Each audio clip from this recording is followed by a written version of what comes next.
Bienvenidos a Charlas en Bloques, un podcast sobre criptoactivos y blockchain. En este 9º episodio charlamos con el analista económico Juan Fernando Subirana acerca de los beneficios que ha tenido el ingreso de los criptoactivos al sistema financiero boliviano. Además, vimos algunas de sus proyecciones respecto al tipo de cambio hacia fin de año y cuáles deberán ser las medidas económicas que debe tomar el nuevo gobierno que será electo en las elecciones de agosto de este año. Espero disfruten el programa.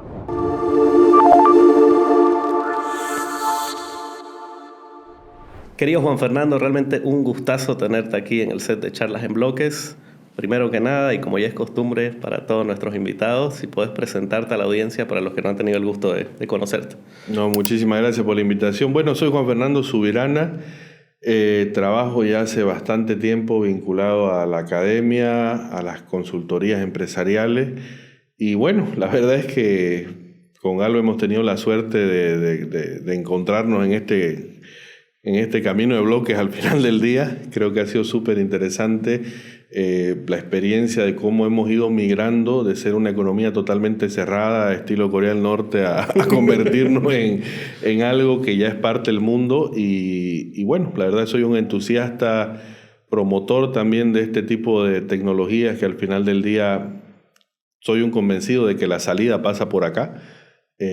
A toda esta situación que estamos viviendo y bueno, básicamente en términos generales eso, me especializo más en la parte de finanzas tradicionales, históricamente ha sido mi campo de acción, pero obviamente parte de la evolución financiera ha tenido que decantar ya por el tema de DeFi, ya estamos hablando de otro tipo de métricas y de otro tipo de escalas, ¿no? Entonces yo creo que bueno, soy un convencido de que este trabajo que estás haciendo, que es espectacular, de la evangelización digital, yo siempre lo comparo con cuando apareció el correo electrónico, ¿no? O sea, claro, o sea, dejamos la máquina de escribir, apareció el internet, el correo electrónico.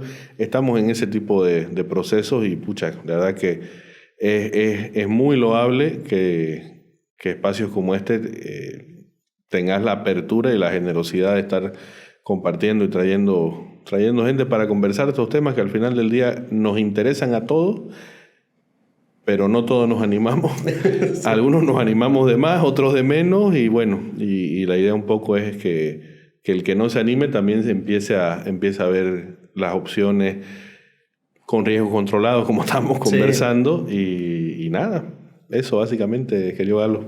Te agradezco, de verdad. Estábamos justamente antes de que empecemos a grabar, charlando un poco de la adopción masiva que ha sucedido de cripto a nivel Bolivia. Y esto parte, obviamente, del levantamiento de la prohibición de los criptoactivos por parte de la banca, ¿no es cierto?, desde el año pasado, que ha tenido cosas buenas y malas, obviamente, pero quisiera que desde tu punto de vista me comentes cuál es el impacto que ha tenido en la economía, en la macroeconomía, digamos, boliviana. Mira, yo soy un convencido de que gracias a la válvula de escape que ha generado todo el mercado cripto, esta situación no ha escalado a peor el año pasado. Pongámonos un poco, volvamos el tiempo, cuando se levanta la prohibición de los criptos es casi en simultáneo cuando se da el caso Zúñiga, el intento de golpe, tanquetazo, como querramos llamarlo. Sí. Ese show mediático, solamente a efectos PIB, le costó a este país $20 millones. Wow. Solamente a efectos PIB. ¿Por qué? Pensá porque básicamente la productividad del país bajó a cero durante medio día. Pues todo el mundo estaba mirando el teléfono, todo el mundo estaba mirando el celular, etc. Y claro, ese día, yo siempre lo resalto mucho porque es el día que se rompe un techo de cristal que era como decir, no, esto nunca va a pasar, y era que el tipo de cambio del mercado paralelo, que es el mercado real al final del día, decían nunca va a tocar 10 bolivianos. Ese día lo rompió los pasó 10 bolivianos. Volando, ¿no? O sea, hay gente que ese día en su desesperación, sé de casos cercanos, llegaron a comprar en 15 bolivianos. Sí. Esa época, ese día en particular. Estamos hablando de julio del 2024, ¿no? Julio del 24, o sea, niveles de precio que recién los hemos visto este año. Correcto. Claro, entonces, cuando pasa un poco la burbuja de información, se desinfla el tipo de cambio y de ese 10, 15 que llegó ese día, baja a un 10 y fracción, cada vez un 10.8, 10.9, etc. Claro, si vos le preguntabas a cualquiera, y me incluyo, cuánto va a terminar esta tendencia a diciembre, todos pensamos que iba a estar rondando los 20 bolivianos. Claro, pero cuando vos mirás lo que pasó, ya con el periódico del lunes, te das cuenta de que el tipo de cambio llegó un poquito, se acercó a 12 y de ahí bajó y cerró el año pasado en 11.30 más o menos. La pregunta del millón es, ¿por qué? Y ahí haciendo un análisis de todas estas causas, de todos estos impactos, estos shocks de información, que al final del día es lo que te mueve la parte macro mucho, es mucho más visceral de lo que uno podría pensar. Bastante emocional, ¿no? Más allá de lo que digan los economistas puros. Totalmente, o sea, es que hay un tema muy, muy duro en términos de lo que son finanzas y economía conductual. O sea, al final de cuentas, la incertidumbre te encarece todo. O sea, es un principio básico de trabajo dentro de la lógica macro. Entonces, ¿qué pasó? Apareció una herramienta que ya algunos la teníamos mapeada, algunos la conversábamos casi en círculos medio secretos, ¿no? Porque era mala palabra, no decían, no, cripto, no, sos lavadera de plata, sos pilchero, Correcto. o sea, era terrible, digamos, ¿no? Pero esa válvula de escape, en cuestión de 5 o 6 meses, logró estabilizar el tipo de cambio. Y uno dice, bueno, fantástico, excelente, y empezó a hacer algo útil, no solo a nivel personal, sino, y ahí es donde viene el verdadero impacto a nivel empresarial. Evidentemente, estamos hablando de terrenos que totalmente desconocidos en ese momento.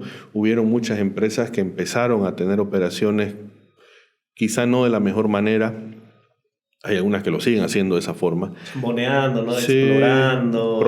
Probando, digamos, ¿no? Exacto, es como esa lógica de, bueno, es por aquí y abriremos brecha, Tengo digamos. un cliente que lo puso en las mejores palabras posibles y cuando le decía todo este tema de problemas, temas contables, me decía, Galo, eso es problema para el mí de mañana, ¿no? O sea, ya lo solucionaré cuando llegue ese problema, digamos, ¿no? Y sí, y el tema es que, bueno, el mañana ya llegó, ¿no? Ya hubo cierre fiscal, bueno, en fin. Pero el trasfondo, yo es lo que valoro mucho de esto, es que revisando estadísticas y capaz ahí podés validar algo, el dato que había hasta finales del año pasado, ya este año debe ser mucho más, pero hasta finales del año pasado es que ya teníamos en Bolivia, cerca de 250.000 usuarios registrados. Ese dato proviene de un análisis realizado de manera independiente el 2023. O sea, ese es el último dato, si querés, de alguna manera hecho de manera independiente real, pero es previo al levantamiento de la prohibición de criptoactivos. Entonces debemos estar muy por encima de eso, ¿no? Y el trasfondo, y el propio Banco Central ya reconoce de que el movimiento de activos virtuales hacia el exterior, balance neto a finales del 24, tenía un promedio mensual de $34 millones. Correcto. Que no es despreciable. Pero ahí viene el tema interesante cuando vos desglosás eso y mirás un poquito para atrás. Y te das cuenta, ok, 34 es lo que salió, sí, pero ¿cuánto es lo que se movió? Correcto. Y te corto un poquito ahí porque todos los datos que maneja el Banco Central son específicos para Binance, ¿no? O sea, correcto, solamente en la plataforma de Binance, que es el lugar donde pueden tener información de manera pública a través del API de la aplicación, pero todo lo que sucede por atrás en operaciones over the counter, ¿no es cierto? Con intercambio, no está para nada mapeado dentro de esa cifra, ¿no? Exactamente. Y ahí justamente es donde yo digo, pucha, es una válvula de escape interesante, ha sido llamémoslo así, un estabilizador no previsto de la economía, pero la válvula es como todo, tampoco es infinita.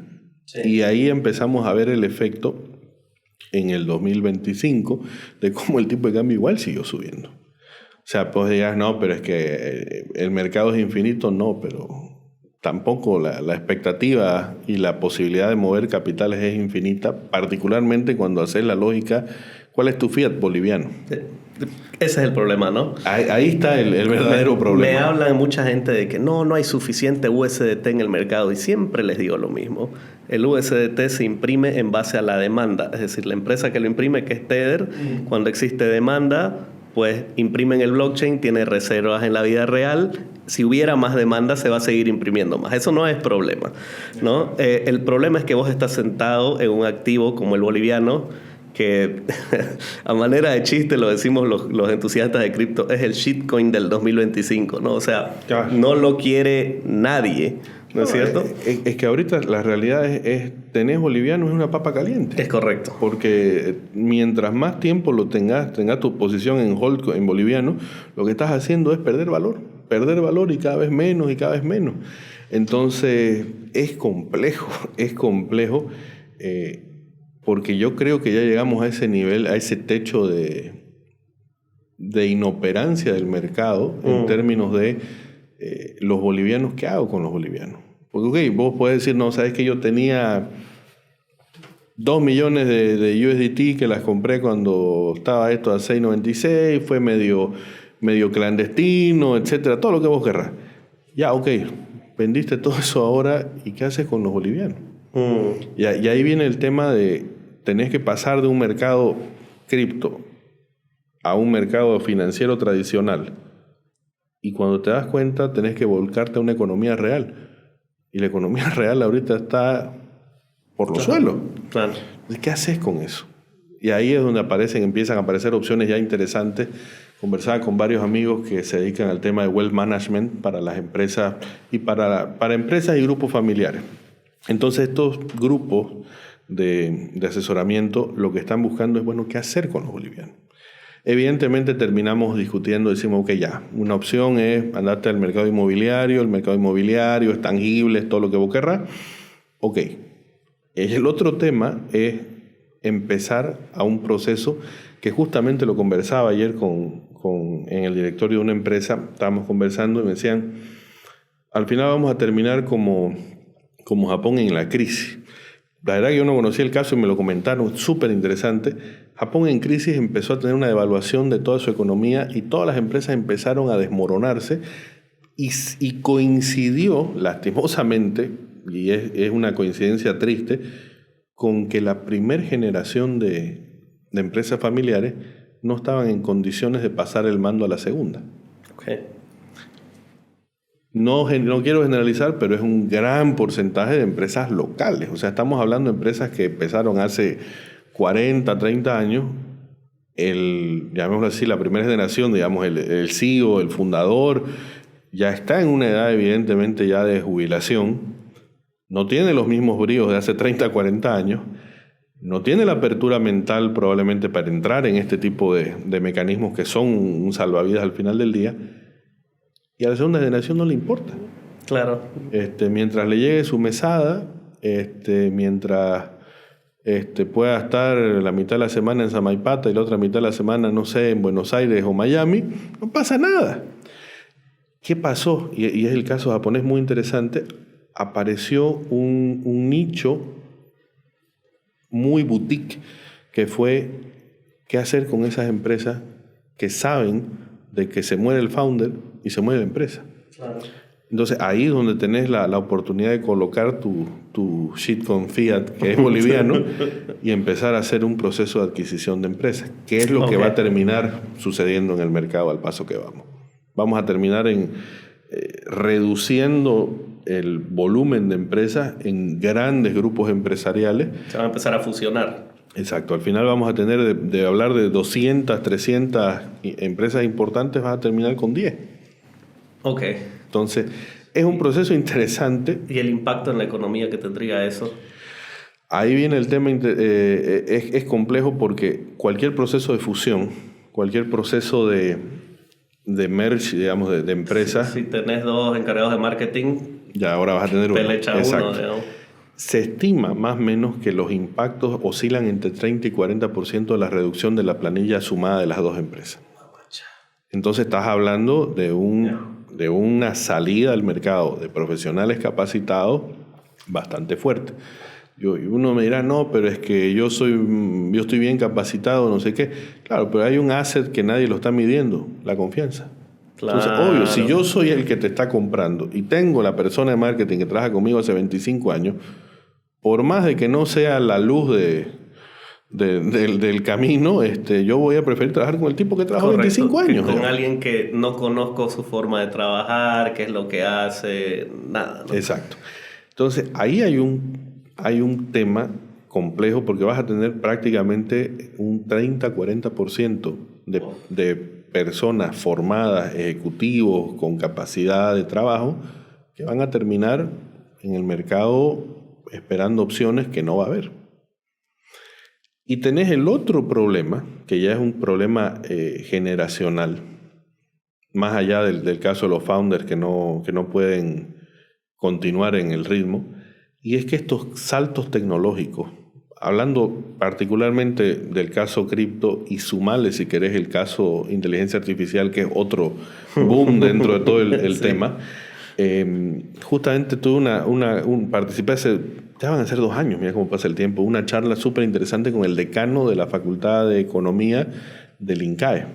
Yeah. Y él decía, y trajo un dato así que hasta el día de hoy lo tengo muy marcado, él decía, cuando hay estas, llamémosle así, revoluciones tecnológicas que emulan a la revolución industrial inicial, el famoso, la crisis del .com, digamos, en los 2000, etc. Sí, claro. El tipo decía, hay una estadística y dice, mira, el 30% de todos los puestos laborales, cuando aparece un golpe tecnológico de esta naturaleza, son obsoletos. Los puestos laborales. Ok, entonces uno dice, ¿y qué pasa con las personas? Bueno, ahí él tenía la estadística y nos decía, mira, de ese 30% que pasa a ser obsoleto, solamente 20%, es decir, 2/3, se adapta y se reincorpora en el mercado. Y claro, todo el mundo quedó en las reuniones y le dicen, ¿y el restante 10%? A eso se llama jubilación. Bueno, pero tenemos un caso, y tal vez nos estamos desviando un poquito de cripto en sí, pero a mí me pareció, digamos, el caso que tenemos ahorita, ¿no? Me decís el tema de la revolución.com. Yo soy de la generación que llaman millennial. Creo que soy elder millennial, nací en el 88. Entonces, cuando nosotros estábamos creciendo... Me has hecho sentir tan viejo. Ya, dale, elder. Nos decían, ustedes tienen que aprender a programar. O sea, no busquen cosas que pueden hacer con las manos, porque en esa época estaba la automatización de todo. Entonces nadie necesita nada con las manos. Aprendan a hacer cosas en computadora. Aprendan a programar, aprendan marketing digital. Todo era computadoras. ¿No? Y ahora que esa gente de 30 y pico años está en plena edad laboral, la amenaza de la inteligencia artificial, ¿no? O sea, yo recuerdo, porque mi core business, como debes saber, es comunicación audiovisual. Y yo recuerdo hace 2 años ver un video que hizo una inteligencia artificial que se llama Sora.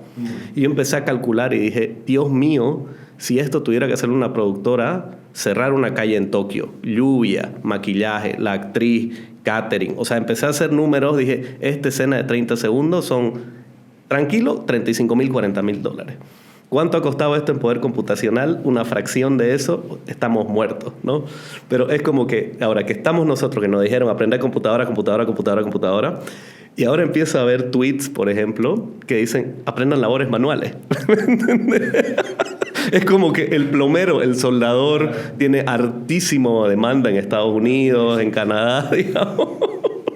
Y el tipo que dice, oye, yo sé programar en Python y en todos estos lenguajes, es como, no necesito 10. Revocame la pared en Python, ¿no? Correcto.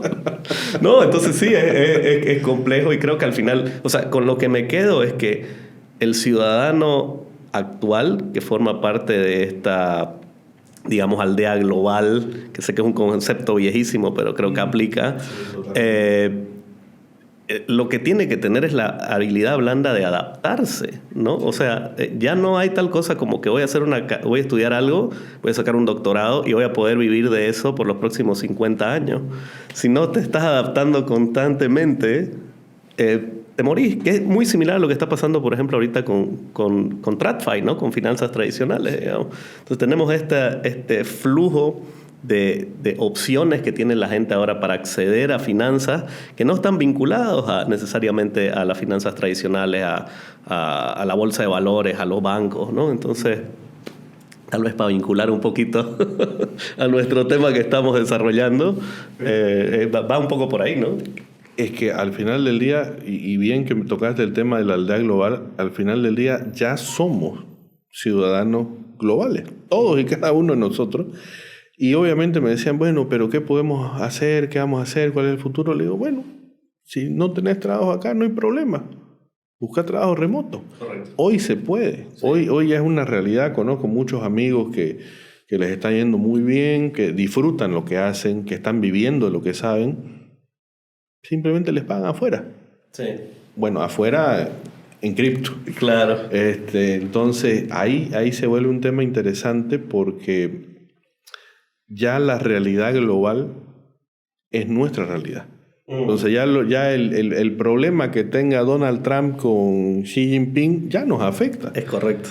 Entonces es bien interesante ver esa evolución, pero yo tengo así mi plus, digamos, mi condimento local, que es un poco lo que estábamos charlando antes de empezar a grabar, los dos extremos de perfil de aversión al riesgo.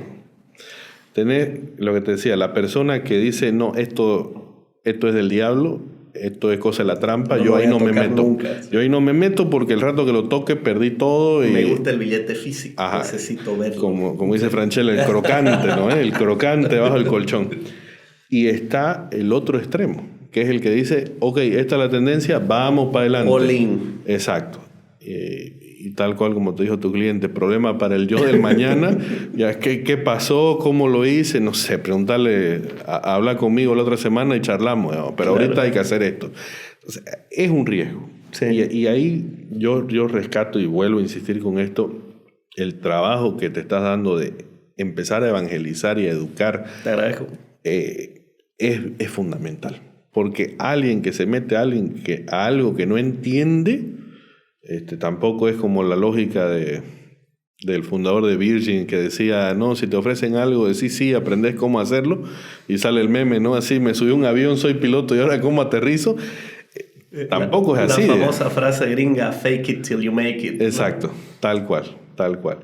Entonces, no, es importante ahorita empezar a asumir el rol que tenemos como personas, como ciudadanos globales, de decir, oye, yo ya no compito contra mi vecino. Totalmente. Ya mi competencia no es mi amigo de la frater, mi competencia es un surcoreano, sí, que está programando a dos manos, cafeinómano y tiene automatizada 80% de su operación, digamos. Exacto. ¿No? Y cobra la mitad de lo que vos cobrarías.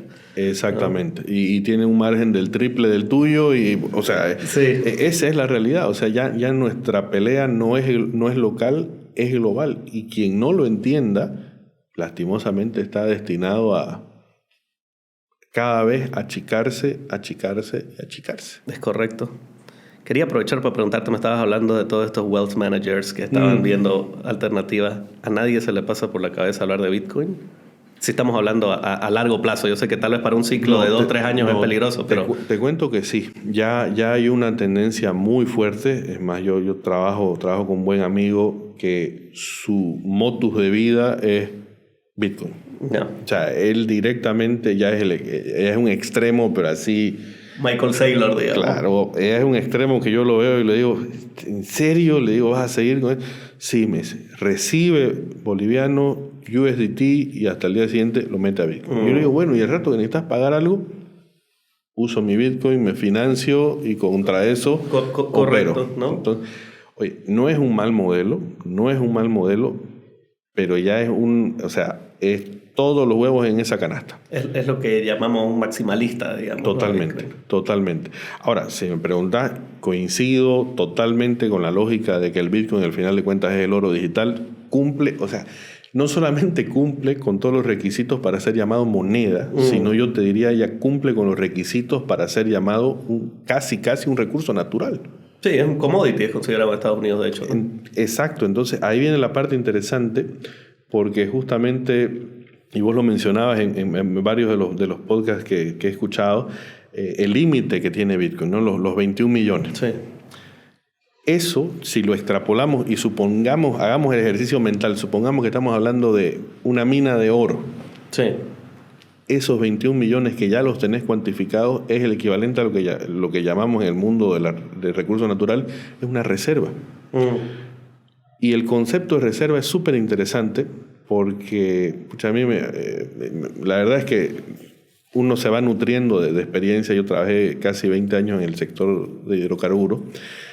Entonces el concepto de reserva, cuando lo conocí, la verdad que a mí me voló la cabeza porque realmente recoge el espíritu de un activo financiero tradicional. Dice, necesitas 3 cosas para que algo sea considerado reserva. La primera es que técnicamente lo podés explotar. Listo, servidores de minería. Punto 1, check. Segundo punto, que tengas mercado para venderlo. Extremadamente líquido. Exacto, es el activo súper líquido. Y tercero, y más importante, que el proceso de extracción te sea rentable. Listo, ya está. Asunto resuelto. Estamos hablando de que el Bitcoin es el equivalente a una reserva de oro, de petróleo, de gas, de lo que quieras. Ponle el nombre que quieras, con el que te sientas cómodo, ¿no? Pero cumple con exactamente los mismos criterios. O sea, pues te digo, ya el Bitcoin entró es otra escala. El resto de las stablecoins, no hablemos de los 11 millones de tokens que hay, de los libras y compañía, sí, digamos. Mientras estamos hablando todavía están saliendo millones más. Sí. Pero hablando de los stablecoins, sí ya están acercándose a cumplir las condiciones de lo que es económicamente hablando moneda. Y vale, en moneda necesitas 3 cosas para que sea moneda. Súper simple. 1, que sea un medio para poder transar bienes. Ya está. Asunto resuelto. Segundo, que sea un resguardo de valor. Mucha gente está ahorrando en USDT. Sí. Y tercero, que es ahí donde todavía falta esa patita que aterricen algunas monedas, es que sea considerada una unidad de cuenta. En pocas palabras, que una empresa pueda expresar su estado de resultados, su balance general en esa unidad de cuenta. Pero eso depende de la regulación, no depende de las características del activo, por así decirlo. Exacto. Pero en este caso, si es que, y crucemos los dedos, va a salir lo que estábamos charlando, la famosa regulación de la ASFI por mandato del Ministerio de Economía y Finanzas Públicas, que le dijo que 40 días, no sé para qué lo hizo con tanta anticipación. O sea, es casi como, claro, es como nos largaron un tráiler, digamos, ¿no? ¿Sabes que la cantidad de clientes y amigos que me mandan videos? Porque yo sé que el clickbait es fuerte, ¿no? Pero mandan videos así. Atento, el 3 de julio debes sacar todo de Binance. La gente está entrando como un pánico adelantado de lo que va a pasar, ¿no? Y tal vez me adelanto un poco a esa pregunta. ¿Qué crees que va a pasar con esa regulación? ¿Vos crees que sale en julio? ¿Vos crees que se va a postergar con todo este tema que estamos viviendo político, digamos, muy por fuera, digamos, de lo que es la legislación? Más o menos, ¿cuál es la expectativa que tenés con respecto a eso? Y si crees que... Porque hay 2 bandos ahorita que yo tengo con la gente que estaba hablando. Hay mucha gente que me dice, va a ser una regulación bien suave porque el gobierno no está en posición para cerrarle las puertas a estos inversores extranjeros, no está en posición para que otra vez volvamos a depender simplemente del dólar de la calle.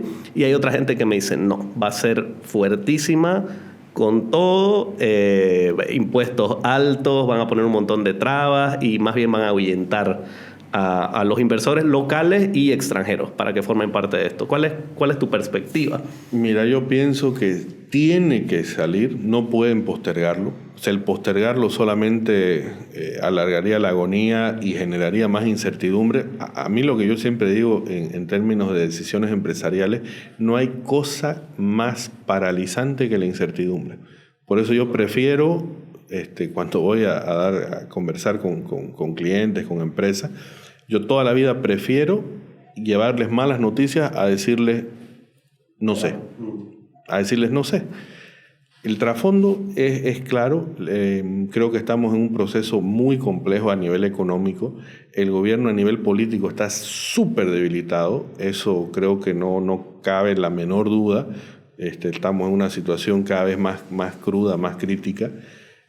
No puede darse el lujo de no cumplir con ese decreto. O sea, ya dijo, va a salir en 40 días, tiene que salir en 40 días. Ok, bajo esa premisa, ¿qué puede salir? Coincido con las dos opciones, ok. O somos totalmente fatalistas y decimos, no, ¿sabes qué? Te van a... Lo van a fundir. Claro, van a poner tipo controles policiales donde te van a quitar el teléfono y se van a transferir más o menos ahí delante tuyo, se van a llevar tus USDT a una billetera del Banco Central, digamos, ¿no? Pero yo pienso que va a ir más por el lado de regulación en el sentido más de... Creo que su foco, honestamente, ya viéndolo de forma estratégica, no es el gravar la operación como tal, es decir, en ponerte impuestos a las operaciones como tal. Lo que están buscando, me parece, y esto es una especulación, pero coincidimos con varios colegas, en realidad lo que quieren hacer es tener un registro para evitar la evasión fiscal del impuesto a las grandes fortunas.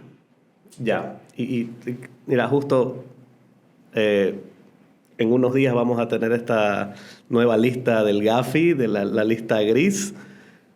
¿Caemos en esa lista? No. O sea, lo que habló el ministro de Economía, por ejemplo, que estaba advirtiendo de que hay la posibilidad. ¿Vos crees que eso fue como básicamente decirnos, sí, vamos a entrar? Vamos a estar. Es un tema muy complejo. Pero a ver, hay que verle el lado positivo a todo esto. Dentro de lo malo, que es, ok, entramos en una lista complicada, entramos en una bolsa de países que uno dice, pucha, ahí no, ni por si acaso pongo un pie ni para hacer turismo, tiene una ventaja. Y la ventaja realmente que yo le veo a eso es esa clasificación que si bien es nefasta, ¿a qué va a motivar? Va a motivar otra vez al tema de válvulas de escape. Y la única que está funcionando es la blockchain. Hoy por hoy, la única válvula de escape real es la blockchain. Yo tuve, esas cosas que uno va conociendo y viendo en el camino. Tuve la enorme experiencia de conversar con el gerente de expansión de Tether para Latinoamérica. Ok, sí. Vino a un evento que me tocó hacer de moderador. Un tipazo, ¿no? Una excelente persona. Andrés Kim, y él decía, para empezar llegó y nos dijo, bueno señores, ustedes bienvenidos, ustedes están en la misma novela de la que yo vengo, él es venezolano, ustedes están en el capítulo 1, yo vengo a la temporada 45, realmente espero que se salten los capítulos del 2 al 10, y claro, miramos, ¿y cuáles son esos? No, la hiperinflación del 80.000%, etcétera, ¿no? Pero él nos planteaba un escenario súper interesante y decía, a ver, socialmente es carísimo, es nefasto, la economía se colapsa. Yo soy muy de la idea, coincido con un autor que se llama Hulsman, que dice la inflación es el disolvente de la sociedad.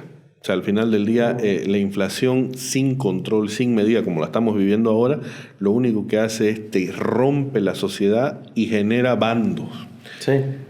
¿A dónde va a llevar esto?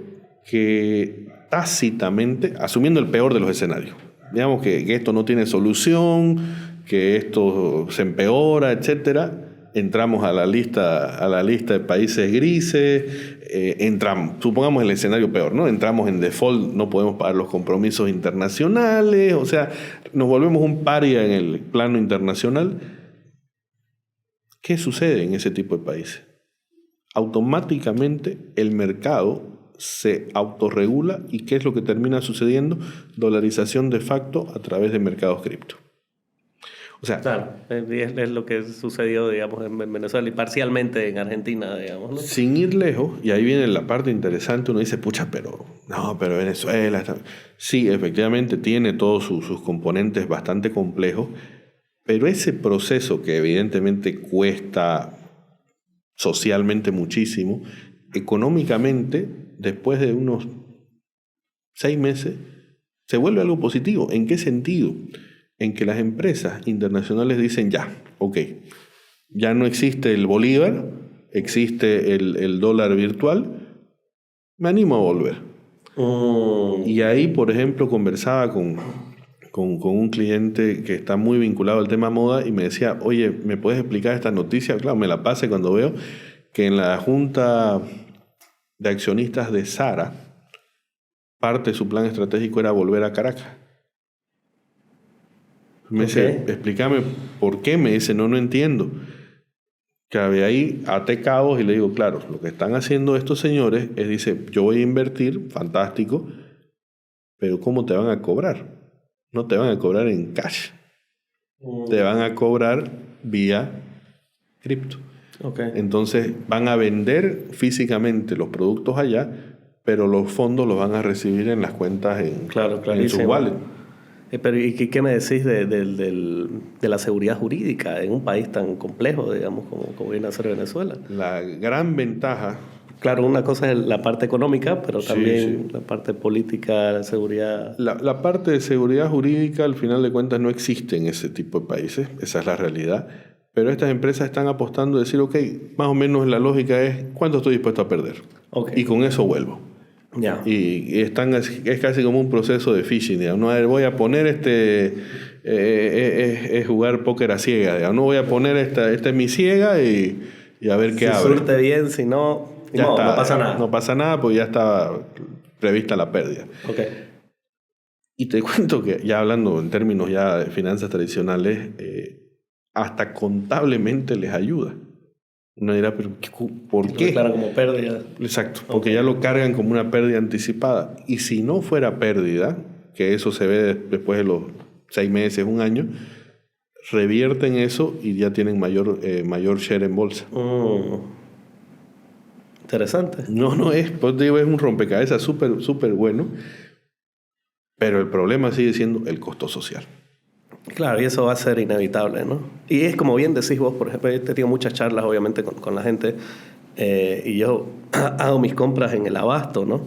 Y realmente hay veces que digo, pucha, creo que está más barato en el súper, digamos, ¿no? O sea, de verdad que los precios se han disparado en todo sentido, y dependiendo con quién hablas, la culpa va a diferentes actores, ¿no? Entonces, obviamente, hablas con tus amigos que son empresarios, el gobierno y cómo van de todo esto, pero también me pongo a hablar con otro tipo de personas que tienen una economía obviamente mucho más cerrada, son asalariados y ya no les alcanza para la canasta. Entonces ahí, y bien lo que me decís, digamos, de este tema de divisiones, ¿no? Me dicen, son los especuladores, son la doña de la venta que debe tener, digamos, 20.000 botellas de aceite, pero me saca unita para vendérmela a 21 bolivianos. ¿Entendés? O sea, y ahí veo una separación clarísima entre clases sociales, que obviamente creo que cada vez se va a ir separando más. Y capaz aprovecho para hacerte una preguntita respecto a eso. Yo estoy viendo mucho en este tema de campaña electoral soluciones a corto plazo, ¿no? O sea, todo de lo único que hablan es voy a traer dólares y voy a arreglar el tema de la gasolina. Y la única solución que existe es un préstamo a través de organismos internacionales y pare de contar. 2 de los vicepresidentes de la oposición han sido básicamente puestos en palestras como conocedores cripto. Pero no he escuchado de parte de ellos ningún tipo de propuesta para utilizar a cripto no como una válvula de escape que estamos hablando ahorita, sino como una manera de traer inversión y generar tal vez una economía naranja, una economía de servicios, ¿no? Como pasó, por ejemplo, con El Salvador, con Bukele, o mismo esta administración de Trump. No es que Trump esté enamorado con cripto, es que entiende que cripto se mueve con stablecoins que a su vez están pegadas al dólar. Entonces la adopción cripto ayuda a la dominancia del dólar alrededor del mundo. Correcto. ¿Vos qué crees que podrían, por ejemplo, estas campañas anclarse un poco en cripto para tener algún tipo de propuesta?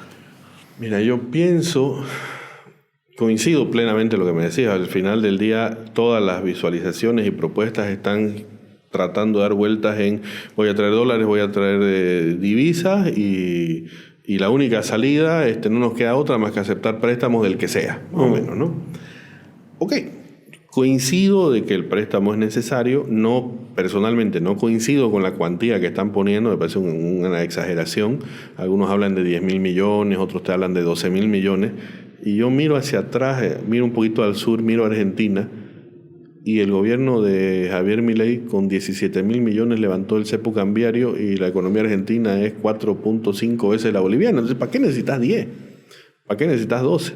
Evidentemente, ahí viene la diferencia pragmática entre el tipo de decisiones o el tipo de, llamémoslo así, de apetito al riesgo en términos gubernamentales. Milei entró con el plan motosierra, Claro. entonces el Shock. tipo shock total. Lo que yo leo entre líneas cuando escucho todas estas propuestas es gradualismo total. Y eso es preocupante. ¿Por qué? Porque en el gradualismo se te pueden empezar a descontrolar las variables. ¿Qué es lo que debería, por lo menos, o sea, si me dijeran, ya, ok, ¿sabes qué? Toma una varita mágica y encárgate de arreglar esto, dame 3, 4, 5 tips para que esto funcione.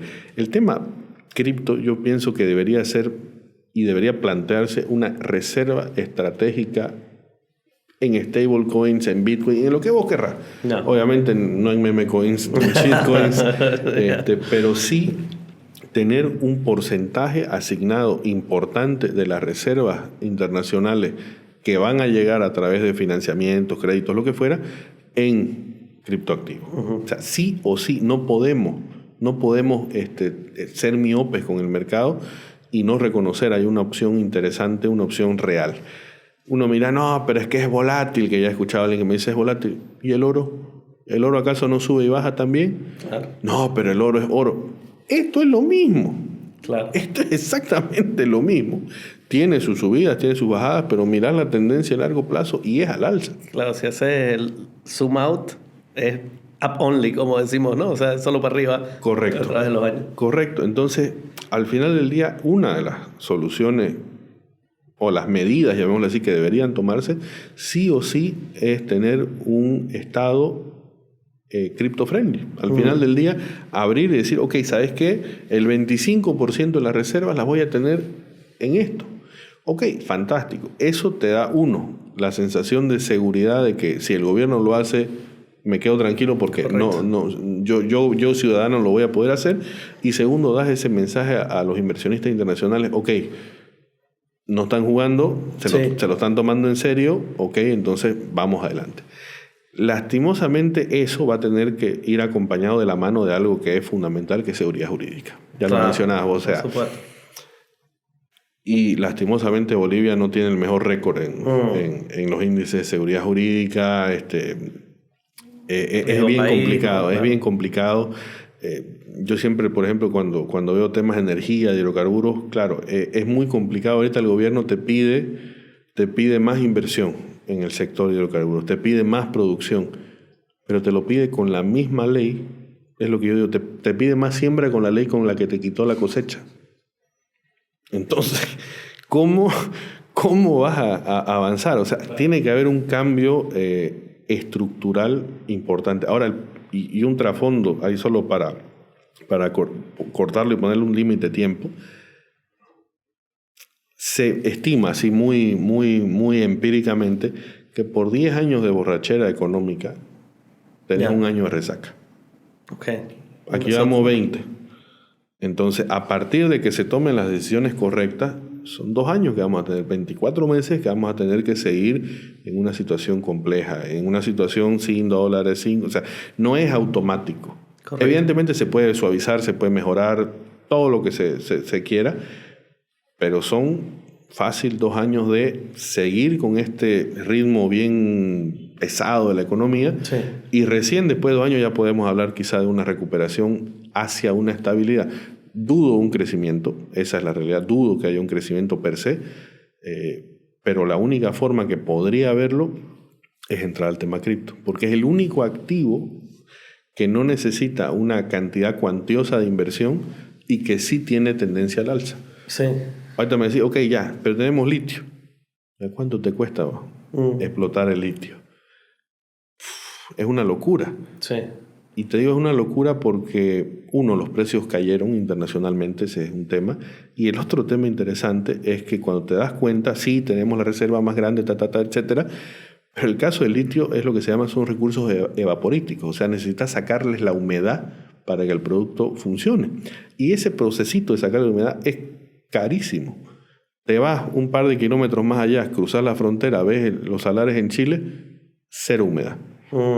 Entonces, entre producir caro y con el riesgo de que el día de mañana digan matanga, esto es mío. Claro, hay que ver las condiciones también, ¿no? Más allá de decir la cantidad que tenemos, las condiciones varían, claro.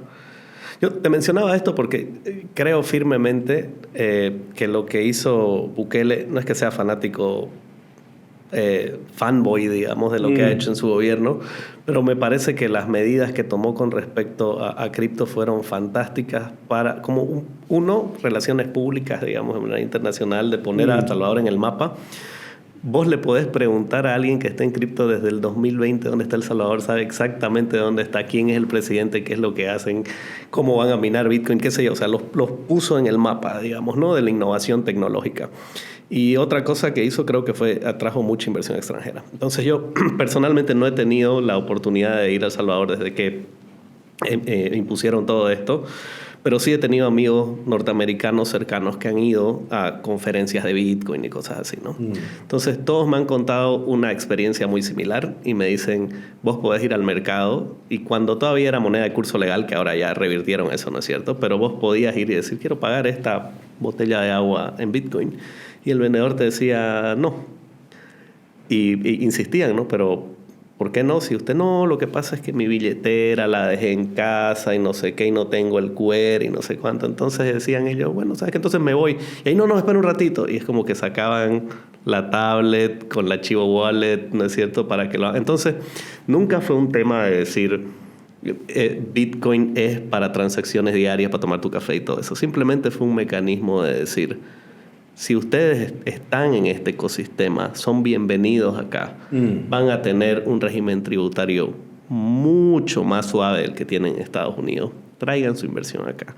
Y no fue solamente gente propia, digamos, de intercambios, grupos de minería, cosas así. Realmente fueron hasta personas en bienes raíces que tenían reservas en Bitcoin. ¿Me entendés? A decir, ok, si pago yo ahí en Bitcoin, tengo todos estos beneficios, ¿no? Y yo creo que por ahí tiene que venir un poco igual la propuesta, porque creo que a diferencia de lo que me decís que Argentina no necesitó prestarse tanta plata, tal vez me equivoco, ¿no? Pero lo que yo veo es, haciendo como una analogía de la familia, el problema con Bolivia es de que, más allá de que necesitamos recursos, por más que ahorremos hartísimo, que votemos a 60% de la gente que está trabajando en empresas públicas y en el gobierno, ¿de dónde viene la plata? O sea, ¿qué vamos a empezar a exportar a corto plazo para poder tener los recursos para pagar todo lo que tenemos que pagar, salud, educación, todo aquello, ¿no? Entonces, eso es lo que me queda un poco la duda de decir, ¿por dónde están viniendo estas propuestas? No solo de decir, ya me presto para pagar esta deuda que tengo, sino de aquí para adelante, todo el gasto público que voy a seguir teniendo y ya no estoy exportando en la manera en la que lo hacía antes, ¿no? Y ahí es súper interesante esa perspectiva, porque si te das cuenta, lastimosamente es una espiral en la que estamos cayendo y que nadie ha propuesto algo para cambiarla. La espiral que yo identifico es, todo empezó con una crisis real, física, que fue, se cayeron la exportación de gas, fantástico. Correcto. O sea, es algo físico, tangible. Siguiente paso, te genera una crisis financiera. Vimos el tema de la banca, cómo se golpeó hace 2 años, etcétera, un banco desapareció, etcétera. La crisis financiera se convierte en crisis real económica de nuevo, ya te golpea el bolsillo, etcétera, etcétera. Y el siguiente paso es volver a una crisis de recursos. El siguiente paso, así en el manual, digamos, de lo que ha pasado en otros lados, es una crisis a nivel energético. Que ya se está previniendo, ya se está hablando de ese tema. El señor Álvaro Ríos, por ejemplo, ha hablado de eso extensamente, de que 2028 nos quedamos sin gas. Y agarrate Catalina, porque 80% de nuestra matriz energética es con gas, ¿no? Es complicado, porque al final del día tenés, si bien la parte solar, eólica, ha ido creciendo, estaba en 3%, ahorita es 12%, y está bienísimo que lo estemos impulsando, pero hasta 2028, 2029 no llegamos a reponer lo que realmente necesitamos. Evidentemente ahí aparecen los que dicen, no, pues pero se le compra gas a los gauchos, es facilísimo, ya tenemos el gas que viene de vaca muerta. Claro, le digo, fantástico, pero ¿cuánto te cuesta? Ahorita el gas en Bolivia está subvencionado. Es $1, $1.20. Yo hablando con amigos 8 me decían, mira, yo te pongo el gas en frontera. No tengo ningún problema. ¿Cuánto necesitas? Tanto. Listo, no hay lío.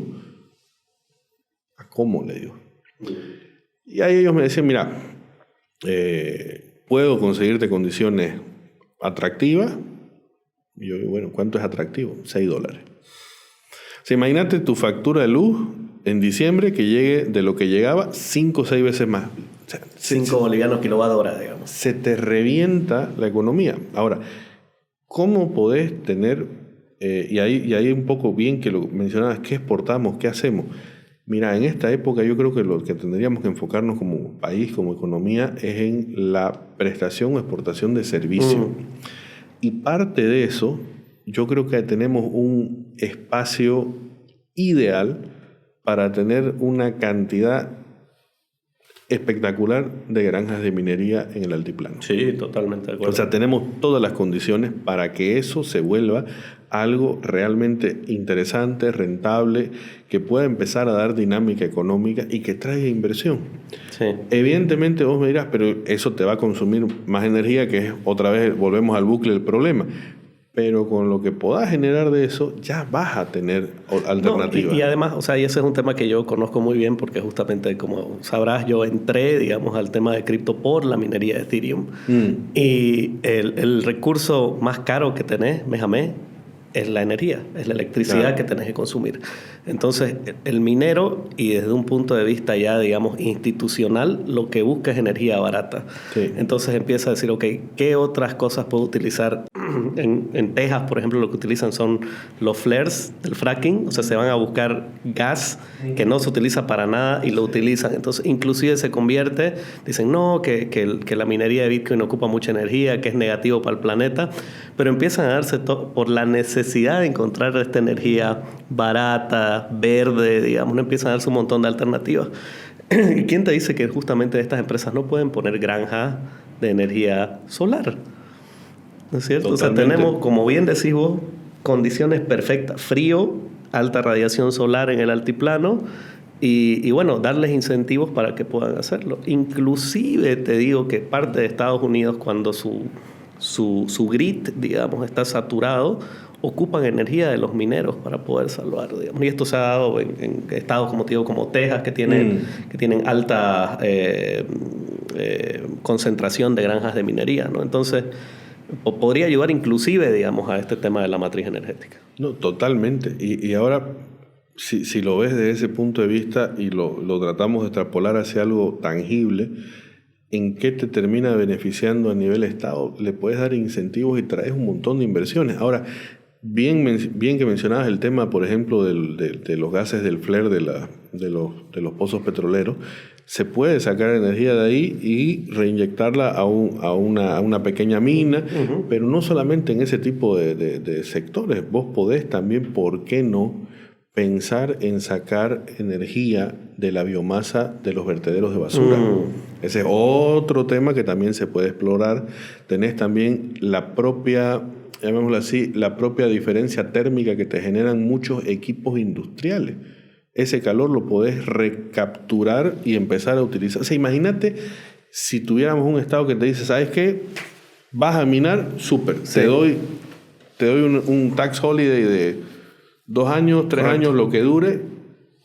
Pucha, ¿cuántas empresas van a empezar a invertir en este tipo de proyectos? Que dicho de otra forma, y son sostenible. Es lo que hacen en Holanda, ¿no? O sea, tienen los ASICs de Bitcoin que generan calor, llevan ese calor y generan invernaderos, ¿no? Entonces, de nuevo, es algo que está protegiendo la red de Bitcoin y al mismo tiempo generando calor, que si no tendrías que tener, no sé, pues calefacción o algo así, que ocuparía energía de otra manera. Así que, claro, esa innovación que se da a partir de los recursos que tenés, fantástica, pero solo puede venir si tenés las condiciones necesarias, específicamente la seguridad jurídica de que vas a poder trabajar acá tranquilo, digamos. Nadie va a estar acechándote, ni persiguiéndote, ni nada por el estilo. Que no tenemos no tenemos el mejor historial en ese sentido, ¿no? Bueno, quería igual comentarte, porque vi hace poquito, sigo mucho las publicaciones que haces. Especialmente comparto un montón siempre con amistades y clientes el tema de las proyecciones que tenés respecto al precio del dólar, ¿no? Vi la última proyección que hiciste, una macroeconomía tranquila, que me imagino quiere decir de que vamos a tener elecciones normalmente y que probablemente cambiemos de régimen a algo que sea un poquito más estable, ¿no es cierto? Que exista gobierno ahora, ¿no? Pero ya que la proyección estaba alrededor de los 30 bolivianos en diciembre, ¿no? Sí. ¿Cómo llegamos a calcular este número? Y supongamos que no estamos en esta macroeconomía estable, ¿cuál sería la proyección que estarías dando para fin de año? A ver, el tema de los modelos de proyección creo que son súper interesantes. La verdad que yo, si bien trabajo mucho con la parte financiera, pero yo siempre digo, mi primer amor fue la estadística. Entonces, la parte de forecasting, la parte de proyecciones, es un tema que lo vengo apreciando, trabajando hace ya bastante tiempo. En este caso específicamente, ese tipo de modelos utilizan evidentemente la data histórica, utilizan variables exógenas al tipo de cambio, como es, por ejemplo, las balanzas comerciales, el déficit fiscal, la masa monetaria, las emisiones que se tienen, inorgánicas que están apareciendo, variables vinculadas, por ejemplo, a inflación rezagada de algún tipo de producto que tenga también incidencia, porque es un proceso cíclico.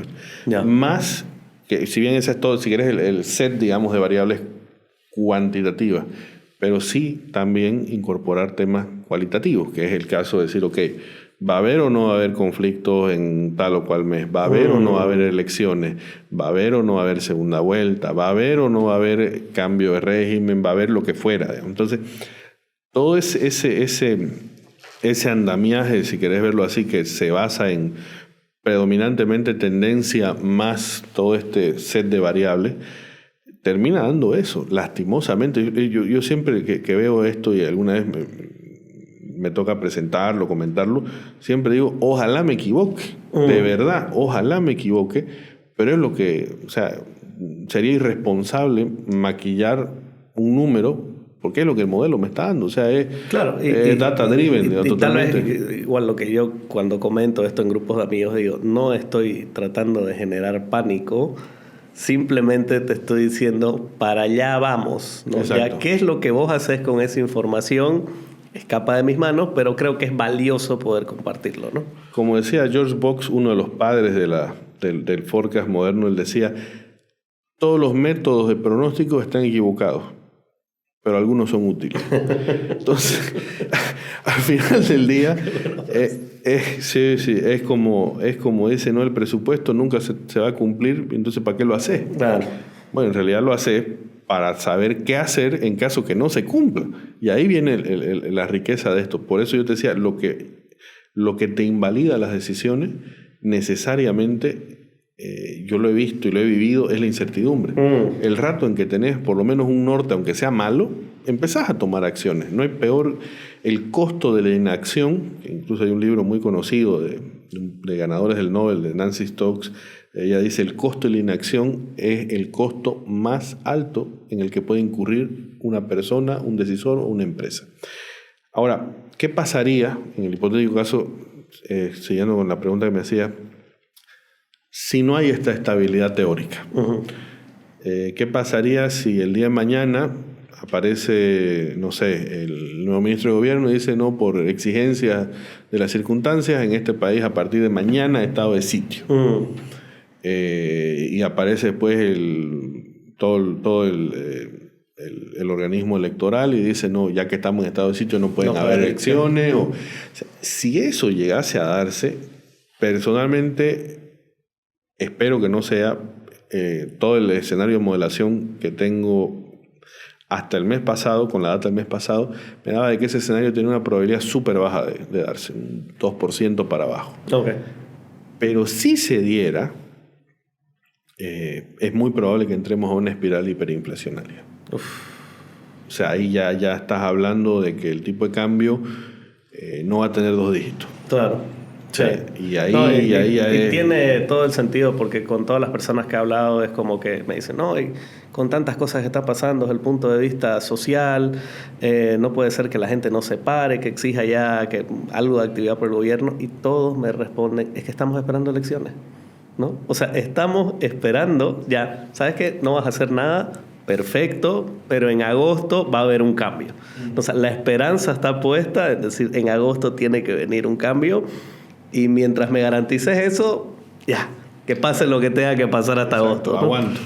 Aguanto. Claro, esa es la posición, lastimosamente, en la que ha entrado la gente, porque tampoco puede darse el lujo de decir, no, vamos a reclamar, no sé qué. No hay plata. Porque no hay plata, exacto. No llega, la gente no llega a fin de mes. Ergo, no vas a poder destinar parte de tu tiempo, de tus recursos, de tu esfuerzo, de tu energía, en ponerte a protestar contra algo que sabes que no va a cambiar. Yo coincido 200% con todo el que me dice tiene que haber un cambio y va a haber un cambio, sí. Incluso el que suba, por más de que venga con el guiñador a la izquierda, va a tener que doblar a la derecha. Va a tener que tomar las medidas que se tomaron ya hace bastante tiempo, en la época del cambio de la UDP a Víctor Paz Estenssoro, con su famoso discurso "el Bolivia se nos muere". El problema, y hablando con amigos que hacen análisis ya más de carácter de historia económica, y yo he hecho el análisis muy, muy superficial, pero no es mi área de expertise, pero estos amigos me decían, estamos en una situación clon de las últimas medidas de la UDP. O sea, yo miro todo así y los tipos me mostraban, incluso tienen con fotos de la hemeroteca de la época, etcétera, y me dicen, no, mira, aquí en esta época dijeron apoyemos a la exportación. Me muestran la foto de hace un año, apoyo a la exportación. Aquí dijeron vamos a cortar no sé qué, aquí dijeron control de precios, acá está. Aquí, o sea, hay un paralelismo sorprendente. Pero yo ahí les digo a estos amigos, sí, pero creo que estamos un poco peor. ¿En qué sentido? En esa época, estamos hablando de la década de los 80 del siglo pasado. Qué viejo suena. Me siento viejo cuando lo digo así. Pero no había la velocidad de información que tenemos ahora. Si pasaba algo en La Paz, hasta que llegaba acá la noticia, tomaba su tiempo. Entonces, como que el mercado no tenía una adaptación inmediata. Claro. Y habían esos espacios grises donde mucha gente aprovechó y arbitró y generó grandes capitales. Hoy no hay eso. Claro. La información es instantánea. Sí. Y es tan sensible.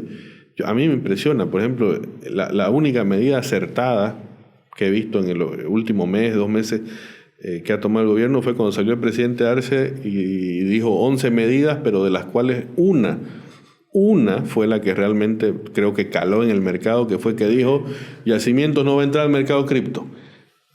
En cuestión de 20 minutos se cayó 2 pesos el tipo de cambio, entre que se reguló, desreguló, y ahí estamos con el 16 y pico que estamos ahorita. Sí. Salto ahí, aprovechando. 2 preguntas. En primer lugar, hemos estado hablando del tema de la incertidumbre muchas veces, que es lo peor que puede pasar, y tenés un estado que es como que pone y quita, ¿no es cierto? Es como que UIF en diciembre, estos son ahora las personas que están en cripto que son sujetos obligados, a los 2 días, no, mentira, ya no es cierto? Y después lo mismo, es como que en marzo nos dice, oye, van a poder comprar las empresas públicas, y ahora, no sé por qué no dijo empresas públicas en general, dijo solamente YPFB no va a poder comprar. No, pero ¿qué pasa con la gestora? ¿Qué pasa con el teleférico? ¿Qué pasa con Ende? O sea, ¿qué pasa con todas esas, digamos, no? Esa es la primera pregunta, porque es un poco complejo, pero ¿cuál es tu opinión frente a esto? O sea, ¿qué impacto tiene que estemos quite y afloje? Y lo segundo, que está muy vinculado a lo que acabas de mencionar de la rapidez de la información. Varios economistas ya me han comentado, inclusive el anterior economista que tuvimos en el programa, que fue Roger Mario Justiniano, me comentaba de que ya el mercado está viendo al precio del USDT en Binance como el referente de lo que debería valer el dólar. Correcto. ¿Eso es positivo, negativo? Considerando de que la liquidez que tenemos ahí es pichanga, como decimos acá en Santa Cruz, son $500,000 al día, ¿no? Entonces, por favor, si puedes comentarme sobre esos 2 puntitos.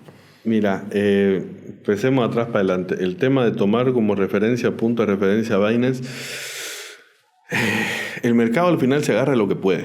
Yo creo que ese es un tema bien, bien complejo. Toma las señales, el famoso signaling que se habla en macro, toma las señales de lo que está disponible y de lo que puede procesar. El mercado, y ahí viene la parte importante de este tipo de espacios de educación, de evangelización, de difusión, llamémoslo como querramos, pero el mercado se queda con lo que conoce y de ahí decide.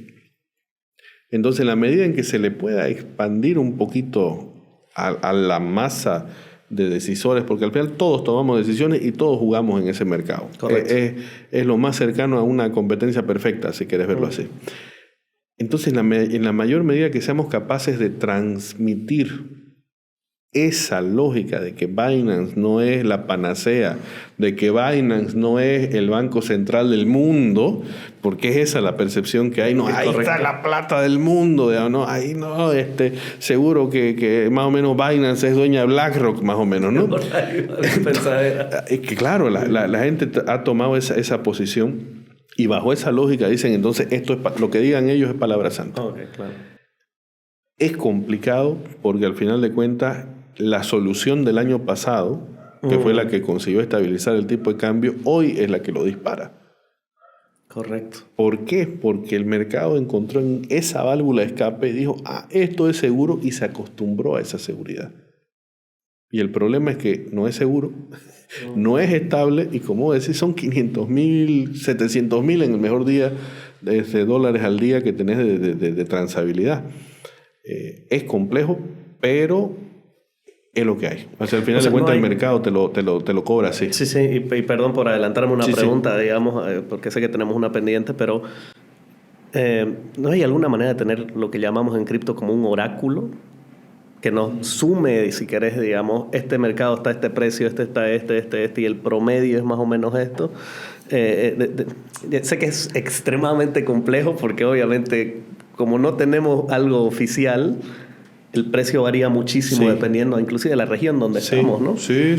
O sea, el año pasado, por ejemplo, antes de que se liberen el cripto, había un tipo de cambio diferenciado dependiendo si estabas en esta parte del país o si estabas más cerca de Perú. Correcto. O sea, ahí había y me decían, no, es un boliviano de diferencia, ¿no? Y había mucha gente que estaba aprovechando esa oportunidad de arbitraje y viajando con maleta física, ¿no? Era un quilombo, ¿no? Mirá el nivel de riesgo. Pero, a ver, ese tema en sí lo sortearon muy bien en el caso argentino con llamémoslo así, el blanqueo del dólar blue. Cosa que no ha hecho el Banco Central. El Banco Central lo que hace es publica, tarde, mal y nunca, la tablita de activos virtuales. Te cuento que ya la sacaron. Sí, ya la sacaron. Sí. Y la publicaban a tal nivel, y ahí viene la parte complicada, con tal desprolijidad, que justamente lo conversamos con un buen amigo, que creo que es amigo en común con Ronald Amelung. Él me decía, oye, me dice, un día me pasa una captura de pantalla, le pelaron, me dice. Pucha, ¿qué le pelaron? Claro, cuando veo le pusieron el precio del Bitcoin al USDT y el del USDT al Bitcoin. Jesucristo. O sea, es literal una persona poniéndolo manualmente en una tablita. Sí, exacto. No es un API, es como decimos un Canvamatic, digamos, ¿no? Entonces, ahí está el problema, que el gobierno debería tomar el rol de blanquear la situación, que no lo va a hacer.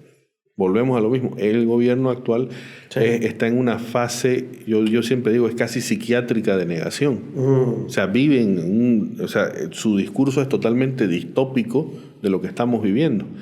Y ahí un poco respondo la primera pregunta que quedó pendiente, el tema de estos tires y aflojes. Al final del día es casi como que están probando sobre la marcha qué funciona, qué no funciona. A ver, salgo y hablo de los exportadores. ¿Tuvo efecto? Sí, el 2024. ¿Lo hago ahora? ¿Tiene efecto? Nada. Voy a echarle la culpa a la banca. 2024. Generó una corriente así, un movimiento anti la banca. Son los malos, los que se están llenando de plata, ¿no? Sí, empresarios malévolos, cerdos capitalistas, etcétera. Hubo un impacto en 2024, 23, perdón. El 24 ya no. Hoy hasta salió un viceministro a decir los mercados tienen su propio mercado negro. ¿Qué pasó? Nada. Entonces están en ese afán, yo lo veo, de una experimentación permanente. O sea, somos Están improvisando a morir. Claro, o sea, yo veo a Bolivia, es tal cual, es un laboratorio de ratas, digamos, más o menos, y nos están, a ver, ¿qué pasa si les doy este estímulo? ¿Qué pasa si les quito esto? Entonces, no hay una planificación, por lo menos no se ve desde fuera, ¿no? Capaz que sí la hay, ojalá que sí, pero no hay una planificación que diga, no, vamos a hacer esto para llegar a esto. Y sería fantástico que si lo viera la transmitieran, por lo menos para que uno diga, ok, por ahí vamos. Por acá vamos, empecemos a trabajar para ese lado, pero no lo hay. Entiendo. Última pregunta, porque sé que ya creo que estamos en un buen rato acá, ¿no? Sí, no, la charla perjudica. Te pongo bueno. Quisiera hablar un poquito más de macro global. Me llamó mucho la atención que Trump en la campaña hablaba del techo de deuda de Estados Unidos y que era imposible, que con los demócratas seguía trepándose y que él iba a hacer todo lo posible para recortarlo. Entonces entra y lo trae de la mano a Elon, ¿no? Y abren el DOGE, Department of Government Efficiency, ¿no? Logran recortar un montón de programas que estaban haciendo macanas, tirando plata por todos lados. Y después hace poquito Trump es como que dice, bueno, voy a dejar a Elon de lado y habla otra vez de subir el techo de deuda, ¿no? Y yo veo ese gráfico del techo de deuda de Estados Unidos y es similar al precio de Bitcoin, ¿no? O sea, solo sube, ¿no? Ahora creo que estamos topando los 36 trillones, o sea, 36 billones para nosotros de dólares de deuda que tiene el gobierno de Estados Unidos con la Reserva Federal. Y mi pregunta es la siguiente, ¿eso se puede pagar? ¿Se va a llegar a pagar algún momento? ¿Qué impacto tiene eso? Obviamente para la economía de ellos, pero como bien mencionabas que estamos en esta aldea global, sí, para todos, digamos, ¿no? Mira, ese techo de deuda al final del día es muy complicado porque estás hablando del que sí emite, del que sí puede emitir. Y ahí viene el problema de fondo. Es como que, hagamos el paralelismo más local. Supongamos que ahorita hay un problema real de deuda pública del gobierno nacional, todos los gobiernos departamentales y gobiernos municipales con proveedores de servicios de obra pública. O sea, no es un misterio y hay reclamos, todo lo que uno quiera. Imaginemos por un momento que el gobierno central dice, voy a matar esa deuda. Le voy a dar a la maquinita, imprimo, salen calientitos, crocantitos, y con eso le pago a los proveedores. Deuda muerta. Se acabó. Deuda cero. ¿De dónde salió la plata? Claro. La plata salió del aire. Y las empresas recibieron papeles que no valen nada. El problema con Estados Unidos es que el día que decidan pagar esa deuda, el proceso de inflación global va a ser una cadena que no acabe. Va a ser como la crisis subprime que empezó a caer como dominó, cayó uno, el otro, y cuando acordaste, el dominó había llegado hasta, no supieron en qué rato llegó hasta Europa. Sí. Un problema local acabó casi quebrando al continente que estaba cruzando el charco. Entonces, el problema con esa deuda pública en particular, yo creo que nunca se va a poder pagar, porque el rato en que decidan hacerlo, va a ser, como te digo, esa espiral va a ir de forma exponencial. Ok. Entonces, ¿eso va a seguir creciendo? Va a seguir creciendo, es parte de la forma en la que manejan la economía como tal, pero es muy difícil que no siga creciendo. O sea, entiendo el espíritu con el que entró Trump, más o menos así, plan, ya no sería motosierra, sería un chainsaw, digamos, ¿no? Entonces, iría a ese recorte, digamos, pero no puede ir prácticamente en contra de la forma en la que han manejado la economía global desde los 70. Correcto. O sea, no puede cambiarlo de golpe. Evidentemente, el tipo sí tiene una visión mucho más crypto-friendly, ha ordenado a su secretario del Tesoro de que empiece a mirar, a tener una reserva estratégica de criptos, etcétera. Sí. Sí, ¿por qué? Porque yo veo que ahí sí tienen una chance donde ellos no emiten de poder jugar un poco y revertir el techo de la deuda. Okay, pero hasta que lo puedan hacer, van a tener que seguir con el modelo que estaba. Te agradezco, querido Juan Fernando, muchísimo por tu tiempo y nada, que tengas buen día. Gracias, querido Carlos, un placer.